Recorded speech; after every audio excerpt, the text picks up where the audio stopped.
Saudara-saudara sekalian, kita orang lanjutkan dengan episode yang ke-26. Pada episode yang ke-25, pada yang terakhir dikatakan bahwa Ruthoff itu, H.J. Ruthoff itu salah satu peneliti daripada RMS, dia katakan bahwa RMS memiliki status yudisial, status hukum yang sangat besar, melebihi negara-negara lain yang kedaulatannya telah diakui bahkan telah diterima sebagai anggota PBB yang saat sekarang ini. Jadi itu suatu kebanggaan bagi kami dan luar biasa. Dan oleh sebab itu maka tidak salah kita berjuang untuk pengembalian kedaulatan Republik Maluku Selatan, karena itu negara yang paling sah di bumi. Ya. Kita lanjutkan dengan letter U, ya, huruf U. Keberadaan RMS atau suatu negara lain tidak tergantung pada pengakuan.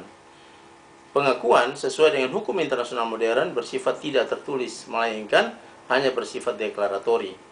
Jadi pada tahun 1936, salah satu institut hukum internasional menyatakan di Brussels bahwa suatu pengakuan hanya bersifat deklaratori.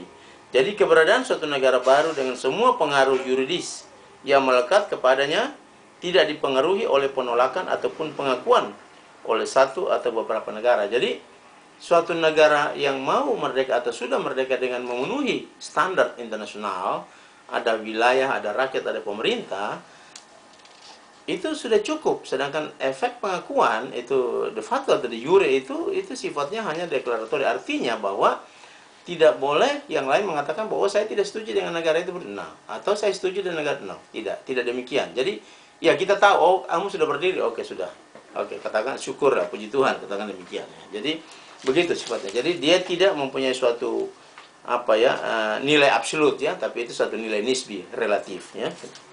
Tetapi yang tiga tadi, yang pertama yaitu ada rakyat, ada wilayah, ada pemerintah, itu mempunyai nilai absolut. Itu bukan nilai nisbi, itu harus ada. Dan selanjutnya bahwa negara itu mampu untuk membahagiakan rakyatnya. Artinya rakyat harus ada punya hidup, hidayat, life, harus freedom, bebas, mengungkapkan pendapat dan segala macam, dan dia merasa aman untuk pergi kemana saja, dan dia mengejar kebahagiaannya, jadi pursuit of happiness, ya. Jadi tujuan satu negara itu ada tiga, itu yang paling pokok. Nah, itu harus ada, sebab tidak mungkin orang bentuk negara tanpa tujuan, gitu. Harus punya tujuan. Oke, kita lanjutkan dengan huruf V. Ada tiga syarat yang dipenuhi sebelum RMS terbentuk atau Republik Maluku Selatan terbentuk. Yang pertama, rekomendasi UNCI, ya. Kita lihat pada konferensi meja bundar lah, pasal-pasal langkah transisi pada pasal 2.1 dia menyatakan bahwa finalisasi daripada RIS itu akan ditentukan suatu badan badan konstituante, ya, yang sesuai dengan undang-undang dasar itu sendiri. Dan tetapi dengan syarat bahwa penentuan nasib sendiri itu tetap diberlakukan bagi seluruh pihak, seluruh negara komponen ataupun seluruh rakyat yang ada pada suatu wilayah kependudukan. Dan yang kedua, keputusan badan konstituante, ya. Dan yang ketiga, plebisit afirmatif yang ada. Ya, di Maluku Selatan itu ada plebisit afirmatif, itu di Tulehu dan di Batu Gajah. Jadi tiga syarat ini terpenuhi. Sebenarnya sama saja dengan tiga aspek signifikan kebenaran aksi pemerintah Maluku Selatan. Ini sama aja tiga ini. Cuma ya bahasanya saja yang kelihatannya seperti beda, tapi sebenarnya dua itu sama, ya. Kemudian kita lanjutkan bahwa ada debat di New Guinea bagian barat, ya, di Papua New Guinea yang sekarang ini. Dr. von Balusak itu perwakilan tetap Belanda di PBB dalam pertemuan Majelis Umum 10 Desember 1954 menyatakan bahwa Indonesia telah memahami bahwa dalam perjanjian konferensi meja bundar yang diterbitkan dalam komite politik adalah untuk memberikan hak negara bagian jika mereka sangat menghendaki untuk masuk dalam hubungan khusus dengan Indonesia atau Belanda. Dengan kata lain adalah hak menentukan nasib sendiri.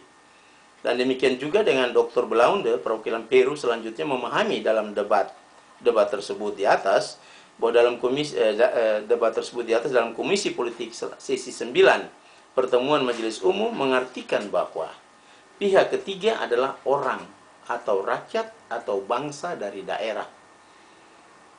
Atau negara-negara bagian di sini adalah bagian dari BPF, pihak ketiga. Jadi badan permusyawaratan federasi yang mengetuai atau yang menghimpun seluruh negara-negara bagian itu, ya. Itu disebut pihak ketiga. Jadi, beta ulangi lagi sekali lagi bahwa di dalam debat tersebut di atas dalam sesi 9 pertemuan Majelis Umum diartikan bahwa pihak ketiga adalah orang atau rakyat atau bangsa dari daerah atau negara bagian sendiri. Nah, satu-satunya pihak ketiga yang telah melaksanakan penentuan nasib sendiri secara serius dan sesuai dengan hak yang diberikan kepadanya, baik oleh hukum internasional maupun perjanjian internasional, adalah rakyat Maluku Selatan. Ini resmi dinyatakan dalam debat sesi 9 pertemuan Majelis Umum, baik oleh Dr. Von Balusek maupun oleh Dr. Blaude. Ini bukan beta yang bilang, Dr. Man Putih, no. Atau bukan bangsa Maluku yang kata, no. Ini orang luar yang menyatakan bahwa apa yang kita lakukan itu benar. Dalam hal RMS, pihak ketiga ini sudah berbicara dengan suara yang jelas bahwa dia ingin merdeka. Ketong ingin merdeka. Pertemuan di negeri Tulehu dilanjutkan di Batu Gajah. Ada plebisit afirmatif, ada hak penentuan nasib sendiri, kemudian ada Dewan Maluku Selatan yang pada saat itu yang diangkat, dipilih secara bebas dan demokratis dan representatif bersama-sama dengan rakyat Maluku Selatan, menyatakan kami ingin merdeka dan kami mau merdeka dan sudah merdeka. Jelas. Jika pernah di bawah rejim PBB ada masalah penentuan nasib sendiri yang sah menurut hukum, maka jelas dia adalah RMS. Ini penelitian pihak internasional. Ini bukan penelitian Unpati, no, bukan. Ini penelitian internasional. Poin X atau huruf X, resolusi yang diluluskan oleh Asosiasi Hukum Internasional Cabang Belanda yang bersidang di Rotterdam 24 Juni 1950 menyatakan secara terbuka bahwa RMS mempunyai hak untuk mempertahankan kemerdekaannya melawan semua yang lain. Sudah dengar? Ini keputusan sidang di Rotterdam, keputusan sidang internasional. Bukan sidang di pengadilan Ambon, bukan. Realisasi dari penentuan nasib sendiri oleh orang Maluku Selatan adalah sangat sah menurut hukum, sesuai dengan hukum internasional. Selanjutnya, sesuai dengan keputusan Ketua Mahkamah Arrondissement di Amsterdam 2 November 1950, dalam hal RMS melawan KPM Belanda, menyatakan bahwa proklamasi kemerdekaan RMS merupakan suatu pelaksanaan yang sah menurut hukum terhadap hak menentukan nasib sendiri oleh bangsa Maluku Selatan. Udah dua. Yang pertama, keputusan bersidang di Rotterdam 24 Juni 1950. Yang kedua, keputusan Ketua Mahkamah Arrondissement di Amsterdam 2 November 1950. Kemudian yang ketiga, keputusan naik banding pengadilan di Amsterdam 8 Februari 1951. Dalam perkara banding KPM melawan RMS menyatakan bahwa pengadilan melandasi pendapatnya tidak hanya pada pasal 2 dari perjanjian Konferensi Meja Bundar, tetapi juga pada perjanjian Linggarjati, di mana prinsip-prinsip Renville dan perjanjian Van Rooyen-Rum, dan juga atas dasar yang sama kemudian Mahkamah Agung New Guinea tanggal 17 Maret 1952 menyatakan dalam keputusannya tidak hanya menerima RMS sebagai persona standi in judicio, tetapi juga memberikan keputusan yang mendukung dalam persoalan RMS melawan perusahaan di New Guinea. Jadi ada 4 keputusan internasional yang menyatakan bahwa Republik Maluku Selatan sah. Nah, itu kalau kita mau bilang pengakuan de jure. Itu.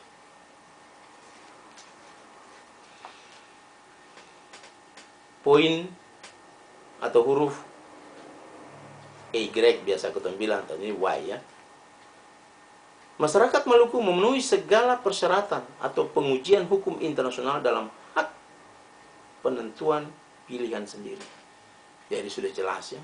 Jadi kesimpulan daripada penelitian internasional bahwa masyarakat Maluku memenuhi segala persyaratan atau memenuhi pengujian hukum internasional dalam hal menentukan nasibnya sendiri.